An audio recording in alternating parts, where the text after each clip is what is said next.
seule contrainte en religion, selon Zamakshari, vous avez entièrement raison. Mais les autres exégètes, quand ils parlent de ce verset, ils disent qu'il est abrogé. Abrogé par un autre verset qui est Ayatus Sayf. Bravo. Donc, vous voyez que là, ce n'est plus simplement un problème de Mu'tazilite. Pour la majorité orthodoxe, il faut aller à la djihad, et comme vous l'avez si bien expliqué. Maintenant, pour ce qui est des nouveaux penseurs, il y a de nouveaux penseurs.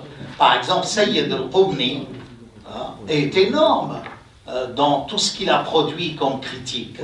Mais encore une fois, ces gens-là ne sont pas traduits, ne sont pas connus et ne sont pas suivis dans leur propre pays, ils sont menacés.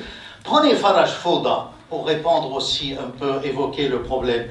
Dans son livre « La vérité absente », Al-Haqiqa al-Ghaiba, où il démythifie tous les califes, même les califes orthodoxes, en traitant Ibn Abbas, le cousin du prophète, d'imposteur, en disant qu'il n'a pas voulu obéir à Ali. Il lui a dit, si tu continues à me dire de rendre l'argent au trésor public musulman, je vais le donner à Muawiyah pour lever une armée contre toi. Ça vous montre jusqu'à quel point, parmi ses compagnons, n'est-ce pas, il y a beaucoup de choses à dire. Entièrement d'accord avec vous, avec cette rupture épistémologique qu'il nous faut.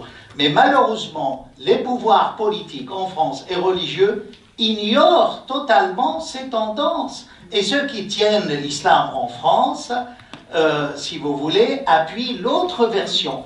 Quant à votre lecture de Tariq Ramadan, c'est parfaitement juste, et je la contredis. Parce que s'il lit les œuvres de son grand-père, il dit « Nous ne sommes pas des réformateurs, nous sommes des salafistes. Nahnu salafiyya ». Alors comment il se permet, il défend simplement son grand-père, et c'est aussi, il y a de l'imposture, parce que quand ils ont traduit l'œuvre de Hassan al-Banna, ils n'ont pas traduit tous les passages compromettants du grand-père. Où est la probité intellectuelle, musulmane ou pas? Non. Exactement, merci. Merci pour cette intervention.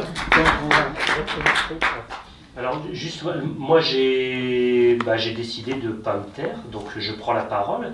Je suis en train de préparer un article sur la question justement de ce fameux verset. Et il y a quand même de plus en plus de voix dans le monde occidental, et notamment des voix qui émergent des milieux cultuels. Et ça, c'est un bon signe. Merci, ce n'est pas une question. Moi, ce que je voudrais vous demander, c'est tout ce que nous avons entendu, tout ce que nous avons suivi ici, y aura-t-il une présentation à l'écrit pour nous? Parce que si on n'a pas ça... Je vous réponds. Alors, il y aura les actes de ce colloque qui seront publiés, donc d'abord sur Internet, et ensuite, j'espère, avec l'effort de notre président sur papier. Mais évidemment, il faudrait que nos intervenants envoient vite leur papier écrit. Merci beaucoup. On a compris.